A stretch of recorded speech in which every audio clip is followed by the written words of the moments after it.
Hi there, welcome back to our channel where we simplify building construction projects in Nigeria, letting you know all you need to bring down your dream construction project into reality. In this video, we are going to talk about all you need to know before starting a project in a swampy area in Nigeria and what it took us to successfully construct a high-rise like this in a place as swampy as this. I would like to urge you to like our videos, subscribe to our channel, and press the bell icon so that you'll be notified each time we upload any video. Please stay tuned as we delve into the day's business.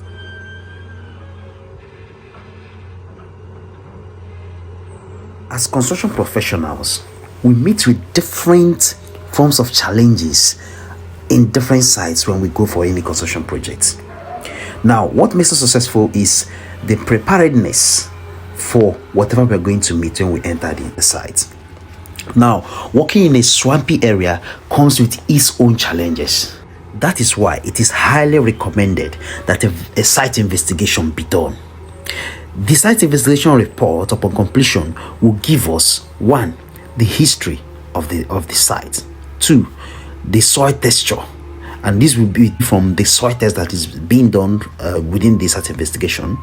Then this will tell us the bearing capacity of the soil, as well as the recommended load and type of foundation to be used in successful construction of the project. Our site investigation report showed that the site was located on a recovered waterway, which implied a very low bearing capacity of soil. Now, the recommendation was to either use a pile foundation or a raft foundation, which is also known as mat foundation. Now, when we did the cost analysis, we saw that using a raft foundation would be more economical than using a raft foundation for that particular project. Therefore, we went for the mat foundation, which is also known as raft foundation. Now, you may ask, what is a raft foundation? Okay, in simple terms, a raft foundation is a reinforced concrete slab under the whole of the building area or its extension, floating on the ground as raft floats on water or low bearing capacity soil. As shown in this video, as we were excavating, there was a large inflow of groundwater from a neighboring property into our whole foundation area, and this posed a bigger problem, sending us back to the drawing board to design our foundation to ensure that despite adding cost to the project, the foundation also adds value. This we were able to achieve by designing our foundation so that we have a basement which houses some facilities in the building. Now, raft foundation has a number of advantages which we considered before we went into construction. First is the ability to spread the load of the building over a large area of land. This is more or less the whole space of the building, including some extensions. 2, it supports several columns and load-bearing walls. 3 is that it requires a shallow excavation, more or less less excavation than when you're doing piling. Then of course, it gives you the ability to convert the foundation into a basement, and this is actually what we built on, converting our own foundation into a basement. Then of course, it reduces or eliminates the possibility of differential settlement of the soil. There are also some disadvantages, of course, which include loss of reinforcement. Of course, we know how costly these reinforcement materials are, so this will add a reasonable cost to the project. And of course, there are some edge corrosion, which if it's not taken care of will lead to some leakages and some problems in the foundation. And of course, it requires skilled workers who will take this project and deliver required results. After brainstorming with the construction team, we agreed that our foundation, the head roof of our basement, will be at least 2.4 meters. This was to enable us to have a good headroom for somebody walking under the basement, and also give room for having some kind of natural lighting in form of high level windows for the basement. To achieve this meant working in conjunction with our structural engineer to determine the height of DPC, taking a clue from the already constructed road. Then to establish the depth of the foundation. Then to design the reinforcement bars and its linkages. And of course, to produce these reinforcement bars and start the project. Considering the unique nature of our project and the fact that we had a whole area of the foundation flooded with water, one of the first things we had to do is to ensure that we seal off the water to give us a reasonably dry foundation to work on. Implied pumping out the whole water in the foundation area with a water pumping machine, making good the foundation by scooping out the remaining mud, laying a waterproof membrane on the surface of the foundation, then casting to seal off the water, which we otherwise call blinding. This is done with 3/8 sand and a whole lot of cement. Pumping out all the water and scooping out the mud in the foundation took a great deal of machine and manual labor, and at the end cost the project about 4 days to achieve. Once we had achieved a reasonably workable space, the dry casting blending began, which ensured a solid ground to work on and sealed off to a reasonable standard the water that was coming up from the ground. This blinding took about 4 days to achieve, with 400 bags of cement and over 25 trips of 3/8 sand. When the blinding had been completed and a reasonably solid base achieved for the whole foundation space, the next was to lay the waterproof membrane that would help to seal off the water from coming from under the foundation into the excavated space. This we did also to give the iron workers a fair ground to work on. Then, after laying the waterproof membrane, the iron work began. To start with, it was recommended that we use double mats of upper and lower ridge slabs, which is to increase the loading capacity of the mat foundation. And here we used a double mat connector to connect both the top layer and the lower layer. The matting work involved a number of activities, which includes laying of the lower layer of the mats with 12 mm rods at a spacing not higher than 6 inches, that's 150 millimeters into in, both in X and Y direction. Establishing the position and raising of the raft beams, which are going to be the position for the walls when it gets to the DPC. Establishing the position of the columns, which are going to continue from the foundation all the way to the roofing stage. And of course, laying the upper layer of the mat, which seals everything off in preparation for the casting of the raft foundation base. As can be seen, we continue to pump out the water because each day the water kept on coming from the side of the foundation into the foundation area. But once pumped out, we'll have a reasonably dry ground to work on. This iron work continued day after day, establishing the column points as well as the raft foundation lines. And we even had to work night shifts to ensure that we shortened the time needed to accomplish this. At this point in the project, the pace of work meant that we would have run at least 1 week late in reference to the target completion date. So we had to employ crashing method, employing more hands to do more work each day to ensure that we did more than we budgeted for each day to help us get to the target date. On the 10th day of the iron work, many things had been reasonably completed and the casting of the raft foundation base began. Just to point out that before we were able to do all this, we had done the double matting, establishing all the column points, positioning the columns, as well as putting all the raft beams in place before the casting of the raft foundation base started. This casting took 3 days to achieve, owing to the use of 2 concrete mixers, 2 poker machines, as well as a whole lot of manual laborers who carried the concrete into the foundation. When this had been done, the iron work for the raft beams began. This ensured that a horizontal layer of about 300 millimeters spacing ran horizontally across all the vertical members of the beam. In order to meet up with the project target end date, we decided to do the iron work concurrently with form work. This implied completing the iron work for a section of the building completely, such that the form work for that side can start while the iron work of the other side is still ongoing. And that is how we were able to carry on both the casting work, the form work, as well as the iron work at the same time as the building progressed.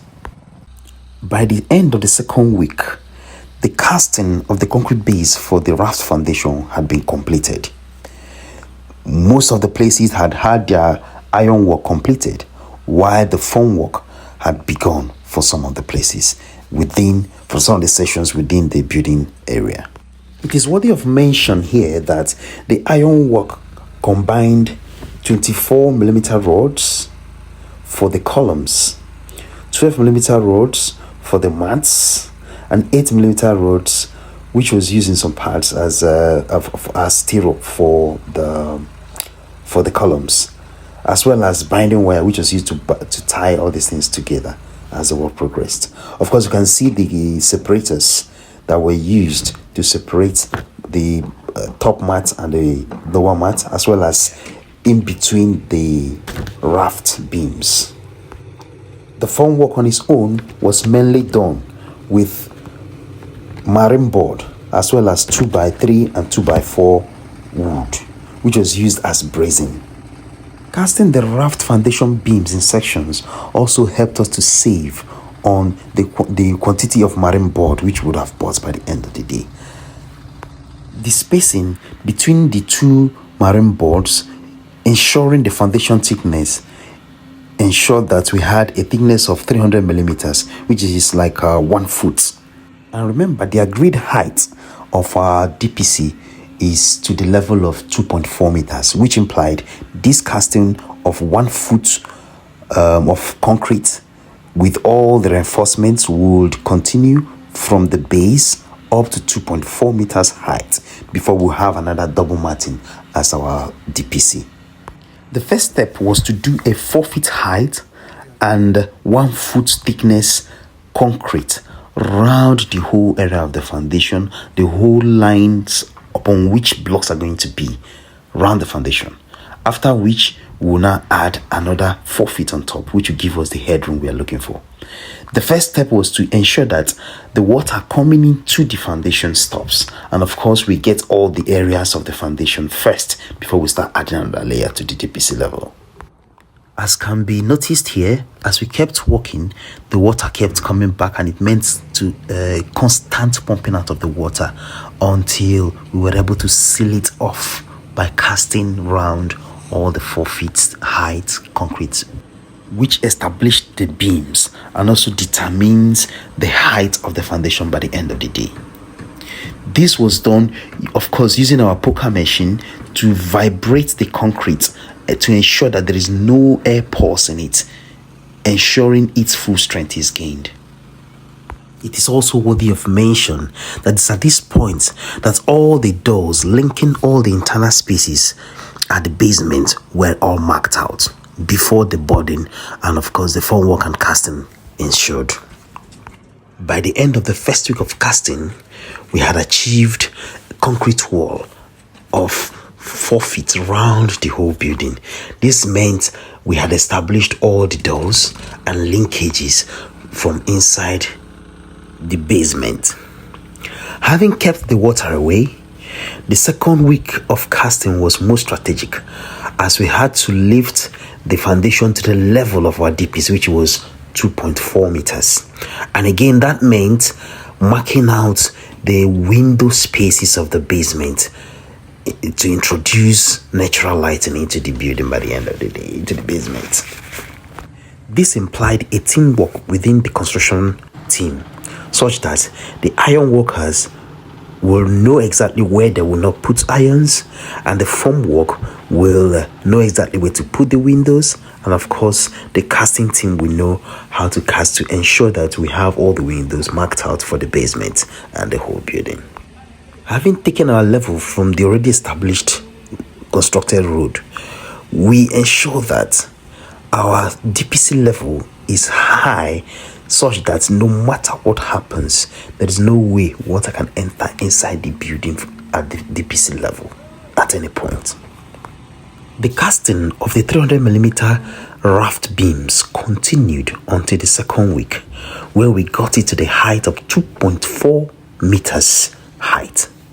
And at this point, we had exhausted about 450 tons of chippings, 1,200 bags of cement, and more than 100 trips of sand, as well as other things that went into the project.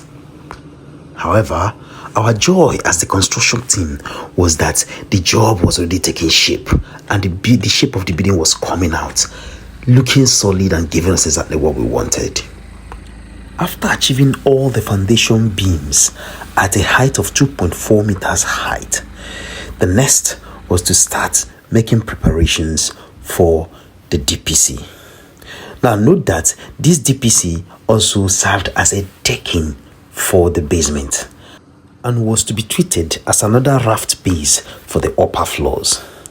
This implied another double matting and a casting of 300mm, that is 1 foot. In other words, the DPC was a double matted 300mm thickness slab that served also as a base for the upper floors. The DPC work continued, first with the formwork going on around the entire building, trying to get all the spaces. This was treated like a normal decking, but with special care because it had a structural function to perform, which implied we had to do double matting and give it a high thickness to increase the strength because of the load it's going to carry. Another important thing to mention here is the entrance of the hotel, as it is a curve and was a difficult thing to achieve considering the mud. The structural engineer recommended it be treated like a hanging beam linked to the DPC, with numerous beams and reinforcement running through all the sides. The formwork continued until all the areas of the building was captured. In addition, to ensure maximum safety at the basement, we introduced 2 staircase access to it. When the formwork was ready, we first of all had to cast the beam of the entrance area to ensure it had gained good strength to withstand the pressure that was to be laid on top of it. The ironwork as well as the formwork continued at other areas of the building to ensure that every place is captured, giving the right treatment before the DPC was cast. We also ensured that the matting was separated using connectors, mat connectors, such that the double matting had a space in between that was to be filled with concrete. So, in clear terms, we had the marine board, which served as the formwork for the decking, which is also the DPC of the house.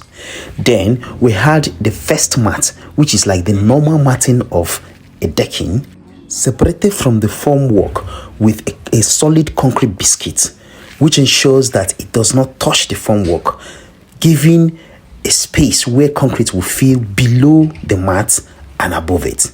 Next is the mat connector, which connected the upper layer of the mat and the lower layer of the mat to ensure that the space does not close as the casting is being done, leaving a separation of about 150 millimeters between the two mats. This was done exactly according to the specification of the structural engineer to increase the loading capacity of the mat. When all these details had been done and properly inspected, the ironwork as well as the formwork phase was declared complete. And the next was to install the mechanical pipes. Being a hotel, we had some toilets that were located at difficult spaces such that the pipes must go from under the DPC before we will be able to service it.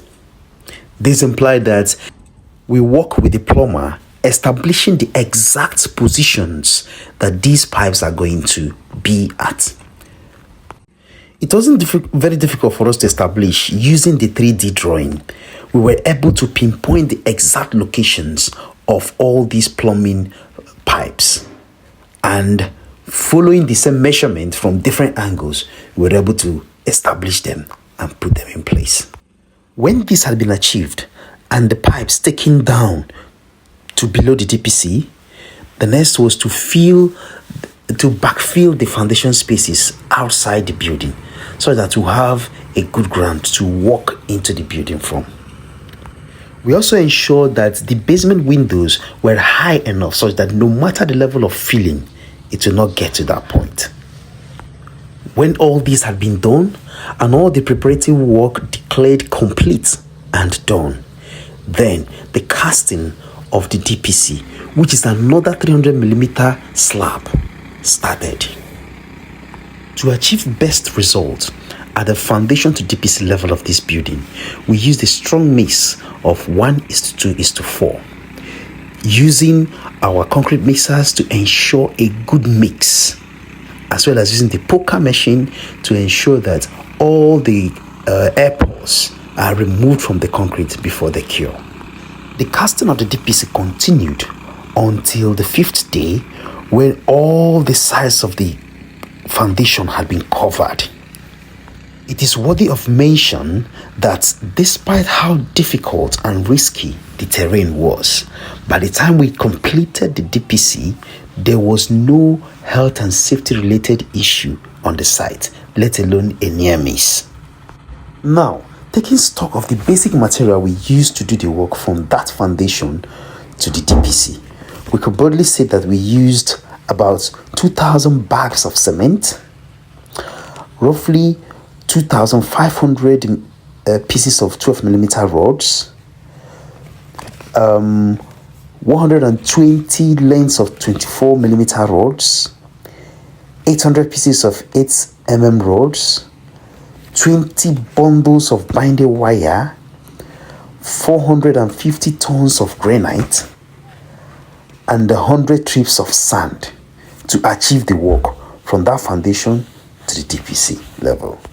In all, the casting of this DPC marked the end of the substructure and started the preparation for the work for the superstructure of the project.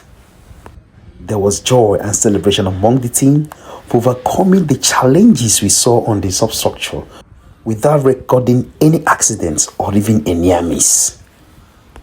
Thank you for being with us this long, and we hope to see you again soon as we explore the construction activities and the methods of all other buildings we have done, reassuring you of the possibility of also bringing that your own dream project into reality. Thank you, and see you again soon.